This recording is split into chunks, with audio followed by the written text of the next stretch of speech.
Completely blunt here, Brian, and there are plans to expand indoctrination. That's right. Well, Idahoans are also concerned. Horror shot. That line would be moving a little bit farther west. I'm like crying. Nobody wants to see Dark money is influencing policy in our state. Well, that's not how this works. Well, hello there and welcome to Nowhere to Hide. I'm Brian Hyde, and I'm glad you could join us today as we talk about limited government versus political priorities. Something that always seems to come out whenever the legislature is in session, but as the legislature is moving into its closing days, it's becoming stronger and stronger. Now, for the second time in about a week, I've seen articles to the effect of, well, you know, there's frustration on the part of the governor that he's not getting more of his agenda enacted. Which, okay, but he's not a lawmaker, so maybe there's a little less agenda on his part and a little more just executing, you know, the things that already have been passed as policy and budget and so forth. Anyway, that's another topic for another time. But this complaint is actually coming from Democrats in the Idaho legislature. Actually, take a look at this headline. This is out of Idaho Press. Idaho Democrats call on lawmakers to move on priorities instead of hot-button issues. Now, what exactly are those priorities? You know, there are actually several of them. And maybe this will surprise you, maybe it won't, but most all of those priorities have to do with spending other people's money. Yes, it's in the form of taxes, but, you know, it's important that we get onto these priorities. These are priorities. Isn't this what we're going to do? As opposed to, you know, some of the bills which are taking, you know, some attention from the legislature at this point. Now, look, I'm a small government advocate. I do not believe we need a law for everything. But I also believe that there comes a point where you are being backed into a corner and where if you don't draw a very clear line, in this case, perhaps a legal line, you are going to see people just continue to push forward until they reach the absurd. And I think we've already reached that. But, you know, in particular, we're talking about the bill regarding, you know, drag shows in front of kids. We'll go into some detail on that. But I want you to hear some of the objections here that these Idaho Democrats have about moving on priorities rather than what they call hot button issues. So Idaho's Democratic leaders are calling on the majority party to start addressing the governor's priorities. Really? Not the people's? Because, I mean, you know, who's in charge? I mean, the governor's representing, but what about the people? Anyway, things like education, property tax relief, and infrastructure. Paid for by whom? Oh, that's right, the people. Instead of focusing on what they call national right-wing talking points. Tucker Carlson's latest monologue is a far better predictor of what will appear on the agenda of this building than what actual Idahoans really want and need. House Minority Leader Ilana Rubel of Boise said at a press conference. This year, the trend has reached crisis levels, rather. Now, look, Tucker Carlson right now is taking an awful lot of heat. And I'm going to go down this rabbit hole for just a moment. Why is he taking so much heat right now? Because he has now aired a couple of consecutive nights of previously unseen January 6th footage, which shows some increasingly gaping holes in the official narrative that was sold to us via the January 6th Select Committee. Why does that matter to us here in Idaho? Because roughly half the nation has been figuratively tarred and feathered as potential domestic extremists. We do hear that word a lot here in Idaho. They have been targeted as somehow being a danger to what the senators and others are calling our democracy. We do not live in a democracy, not a pure democracy. And be glad that we don't. We live in a representative republic with democratic features of government, but we are not a pure democracy. And, you know, for obvious reasons, you don't want to be one. That democracy is best represented by, you know, 4 out of 5 participants support gang rape. That's what democracy comes down to. Might makes right. What the majority wants, the majority gets. You don't have to deal with that in a constitutional republic. In a limited republic, government exists to protect your God-given rights. It protect your natural rights if you don't believe in God.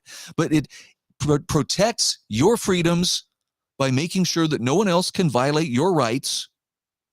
And here's where, you know, we should be having most of our discussion. Well, is it a right, you know, to parade around in lingerie in front of kids? I don't know. Let's have that discussion. I feel like we could make a pretty strong case that no, that's not an inalienable right. You don't have the right to force people to participate in, you know, whatever lifestyle choice you feel is best for you. But somehow that's been lost. And now we have, you know, this, well, it's just right-wing talking points. No, there are a number of states right now that are addressing these issues. But you've got to remember, this did not come about because basically right-wingers were frustrated and just needed somewhere to take out their frustration. This is happening as a result of a defensive move on the part of normal people, not just right-wingers, people who still respect that, yes, there is objective reality, and I'm not going to be forced to suspend reality to affirm somebody else's fantasy. So try as they might to make this sound like this is a terrible thing and it's just taking up time that they could be doing responsible stuff. Sometimes this is the responsible thing to do, to draw the line and to make sure that there is an enforceable way of saying, no, we will not be forced to participate, and especially our kids will not be forced to participate. Okay, back to the story. Rubel and Senate Minority Leader Melissa Wintrow of Boise said too much of the session has been wasted passing legislation focused on issues that aren't solving issues in Idaho. Now, I've got to disagree here mildly. Focusing on issues that aren't solving issues, but it is, in the sense that if you are reducing the size and scope and cost of government and expanding the freedom of opportunity and freedom of choice that people have, absolutely, that's solving issues. Wintrow named raw milk, cigar tax, repealing the militia ban, which, by the way, does not repeal militias. It has to do with an archaic ban about you cannot parade in public with guns. You can open carry, but you just can't parade. I wonder if that word's kind of getting a tortured definition. Library restrictions, as in not giving smut to kids or making smut accessible to underage kids. School voucher type. Oh, hedging their bets here. Legislation, they're not vouchers, but they're sure going to try to work that in every time. And the firing squad. That's a lot of bills that really haven't met the people's needs at all. Okay, maybe on the firing squad, maybe on one or two other ones, but in every case where government is being reduced and a person's freedom to choose is expanded, that's meeting people's needs. How? Because it's allowing people to make those decisions for themselves rather than substituting central thinking and some bureaucrat either sitting in Boise or perhaps in Washington, D.C., trying to make decisions for everybody based on things that they cannot possibly know. I know that collectivists really believe the one-size-fits-all approach is the way to go. Those of us who are individualists or who at least believe in the sanctity of individual freedom, individual conscience, etc., yeah, we're never going to play that game willingly. But here we have some very frustrated legislators that say, well, if expanding people's freedom is no business of government, we need to be spending their money, in essence. Rubel and Wintrow underscored education spending, particularly raising teacher pay, as something that was targeted as a priority that has not been taken up yet. The co-chairs of the Budget Writing Committee, Joint Finance and Appropriations, have said the education budgets will be done last. Wintrow and Rubel said they would rather education be taken up first. Now, just because it's done last does not mean that education is being shortchanged. If anything, it's probably more of an established kind of bill that needs to be taken up, and there's less to wrangle on and amend and so forth. But, this is just grandstanding of, well, we need to be spending people's money instead of arguing about these things where people are being forced into some woke agenda. And now they're experiencing pushback, those who are pushing that woke agenda. In the meantime, Wintrow and Rubel said many of the issues being taken up are a distraction. Yes, from their ability to spend other people's money. It's true. It's taking attention off their ability to take money from and spend it as if it were their own.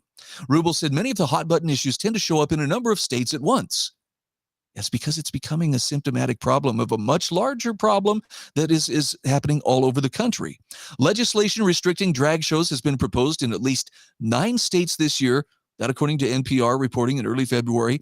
Earlier on Tuesday, the House passed a bill here in Idaho targeting sexually explicit drag shows. Now let's talk a little bit about what that means. Clark Corbin weighed in the Idaho Capitol Sun yesterday.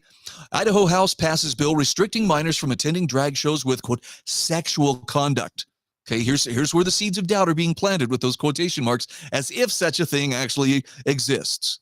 If Idaho's bill passes, live drag shows meeting definition in the bill would be banned from public parks and venues.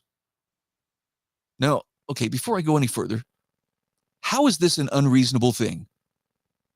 Look, I know drag shows and kink has been around for a very, very long time. The difference is once upon a time, it was kept behind closed doors or kept behind the counter of the, convenience store, as it were, and not put out right in front of small children's eyes, not promoted as normal, and not promoted as something that everybody has this imperative to participate in, because that will affirm those performers or those who are seeking to express themselves through this particular venue. There are some things that are just not appropriate. This is one of them. And I don't mean to hurt anybody's feelings, but I got to say it. It doesn't make anybody else's life better to see someone out there gyrating around in a suggestive manner dressed in women's lingerie. It just doesn't. Now, if that's something that you and your friends find fulfilling, by all means, pursue it privately. But don't think that you have this demand, this right to people's attention and the right to do it as publicly as possible, including young children in the audience. That's asking too much. That's pushing too far. And if you're wondering, well, why are people being so upset about this? It's because you pushed us into a corner where we didn't want to be. And people are putting their foot down and saying, enough. I'm sorry, there's not a nicer way to say it. It just means some things need to go behind closed doors. This is one of them. And if you feel like you have a right, an absolute right, to force it on other people, I would say get some treatment for that narcissism. It's not going to lead you to very happy places. So let's take a little closer look at this article.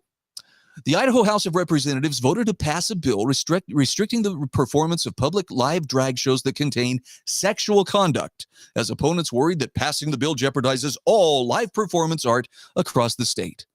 Oh, yes, because that is the intent, whether it's stated or not. They just want to put all the performing arts away. No, I don't believe that at all. And actually, I'm saying this as someone, I just took part in a local production of a musical theater show put on in Twin Falls. And it was a marvelous experience. And I got to tell you, one of the reasons it was a marvelous experience is because there was no concern whatsoever about whether anybody was, able to express themselves in ways that would be inappropriate. It was just community getting together, having fun. It was really a marvelous experience. And no, in no way is this bill going to target, well, you can't do that. Why people could be watching Carousel, and the next thing you know, there's something crazy going on. This is specifically about keeping minors away from sexually explicit performances. Period. Representative Ben Crane, Nampa, and Idaho Family Policy Center, a conservative Christian organization, are pushing House Bill 265. Representatives from the Idaho Family Policy Center said they wrote the bill. Now, they may have helped write it, they may have advised it, but this is they wrote the bill and just handed it to somebody to go pass. I promise you, it had to pass through the proper channels legislatively in order to be printed. But if they helped write the bill, good. They wrote the bill in response to drag shows held at Pride festivals in Coeur d'Alene and Boise last year.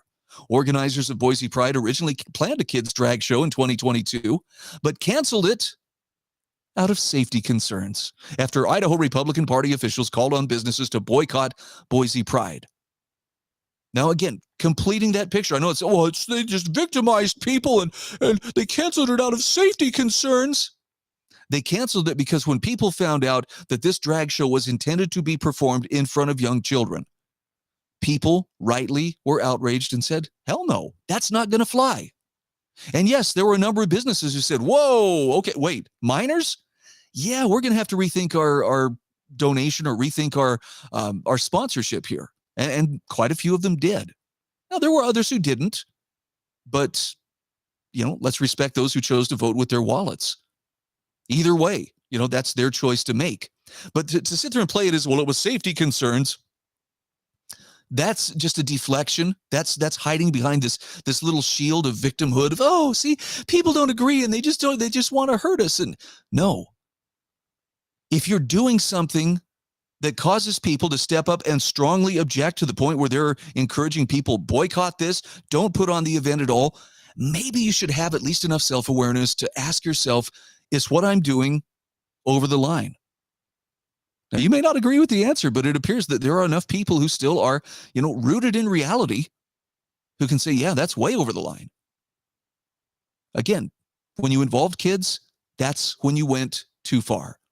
But stop playing the victim. Come on, that's just pathetic. If passed into law, House Bill 265 would do a couple of things.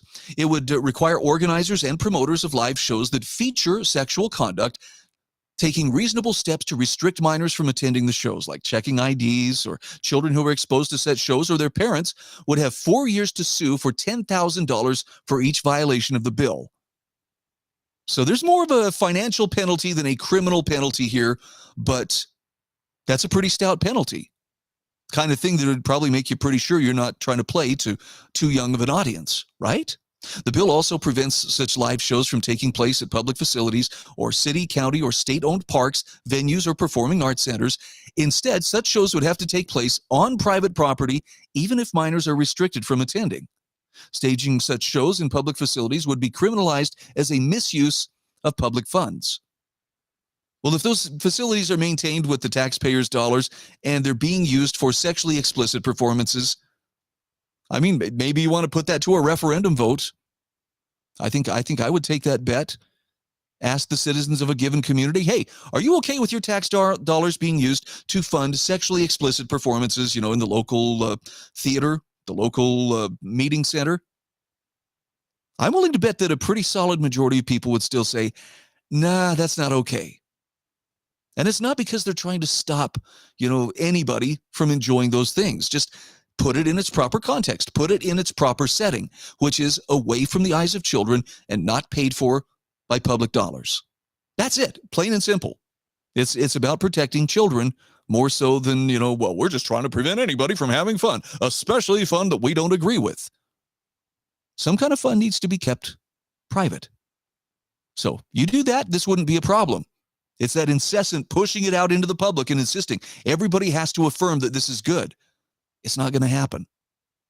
And this fight is not going to go away. And I might add, in the words of Matt Walsh, you picked this fight. Those of you who are activists on that side and pushing, to try to get this everywhere and anywhere, and especially get kids involved, your activism is what initiated this conflict. So your unwillingness to live and let live, that's what brought it. Everybody else was content to let you do your own thing as you wish in the privacy of your own circles and your own life, and not out in public, and especially not in front of kids. Now, if you can't handle that, I don't know what to say other than that's too bad. Because right now the line is being drawn, and I think rightly drawn. How silly that we had to wait until it took some official act of government to draw that line. But here we are. Really, this is just a simple protect the children from perverts bill, said Representative Bill Skog in his floor debate. Others agreed. What we're trying to do here is protect children from lascivious, without going too far into it, conduct. That's Representative Vito Barberi of Dalton Gardens. Now, there are already existing state and federal laws prohibiting obscenity and indecent exposure. In the end, the Idaho House voted 48-21 to pass the bill, Bill 265. Now, if there are existing state and federal laws prohibiting obscenity and indecent exposure, kind of makes you wonder, why weren't those being brought to bear?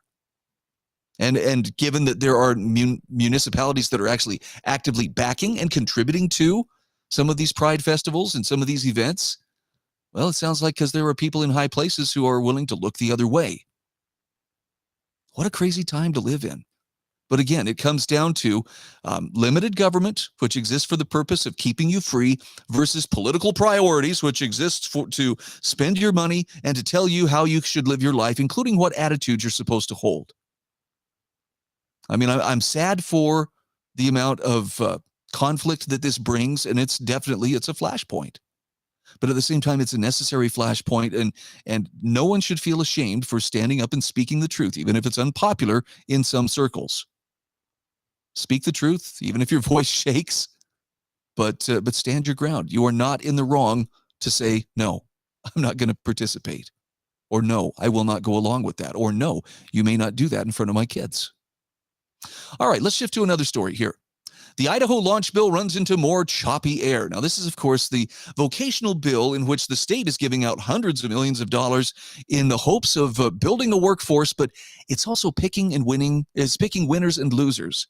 And this makes it kind of a questionable move for whether or not it's the proper role of government.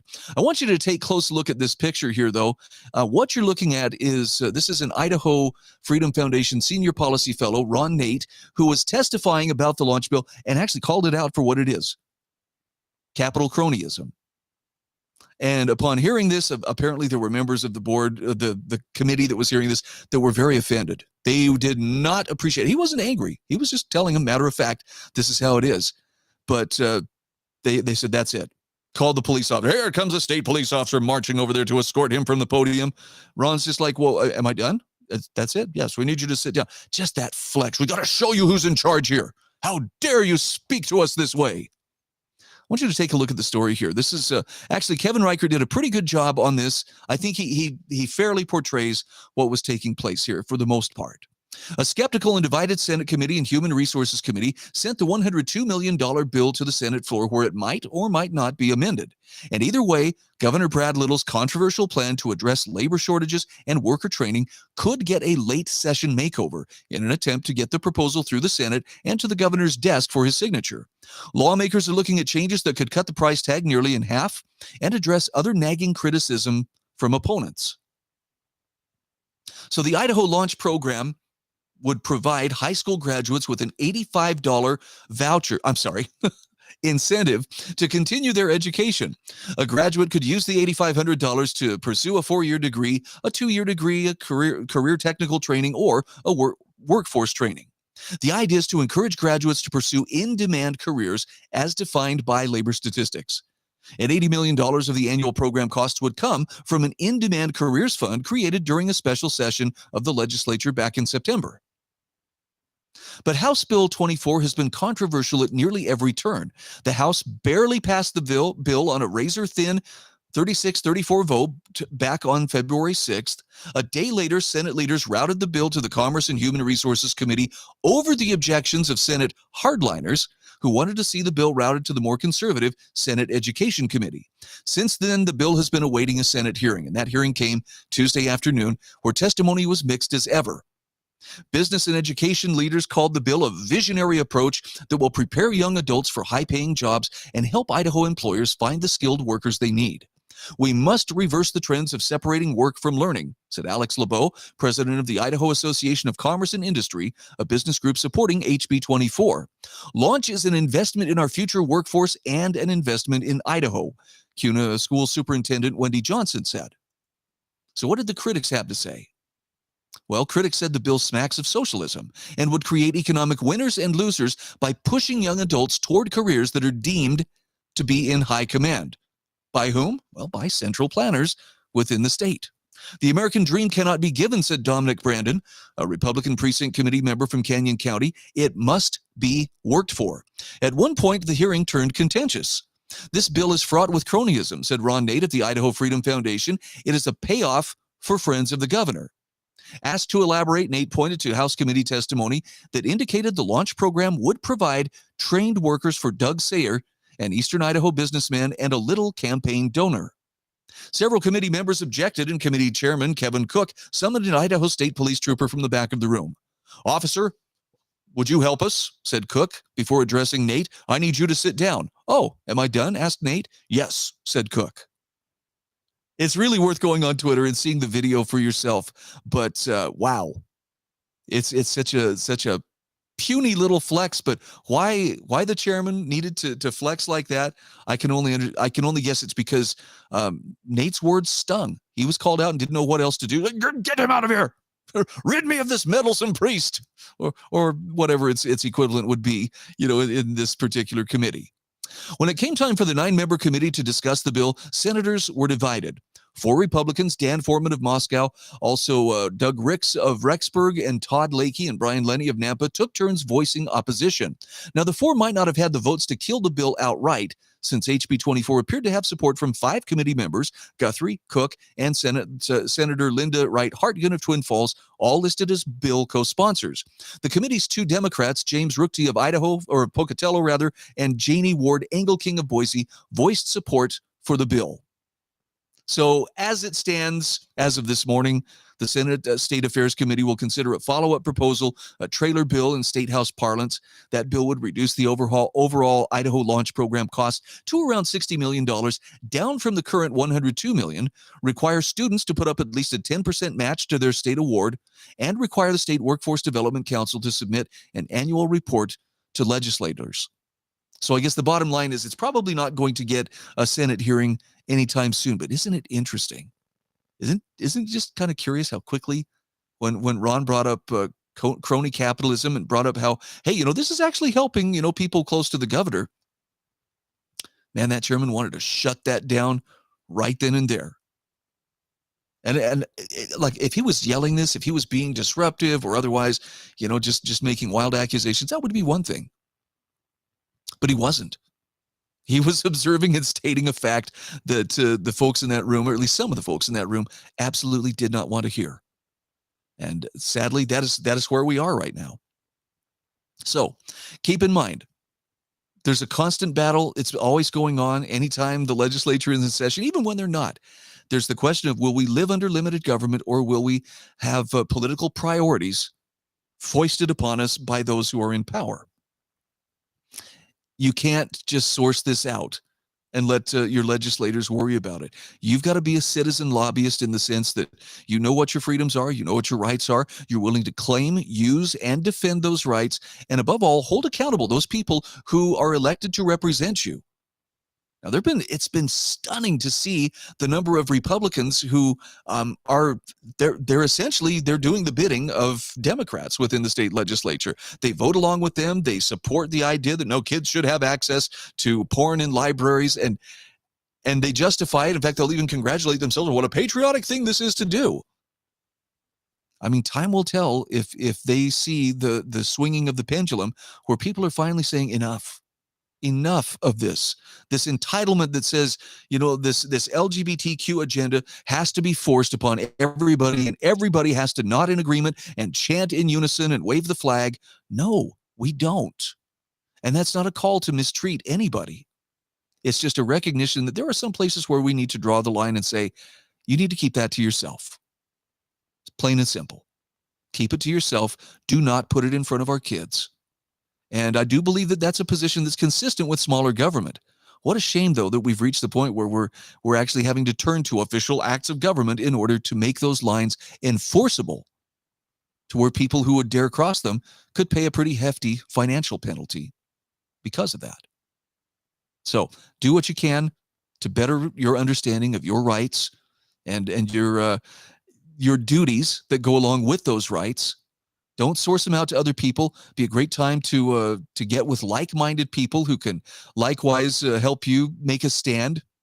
More voices are better than fewer voices in this regard, but pay attention to what's going on, and don't be intimidated by the people who want to call you names and tell you that you need their approval before moving forward. You most certainly don't.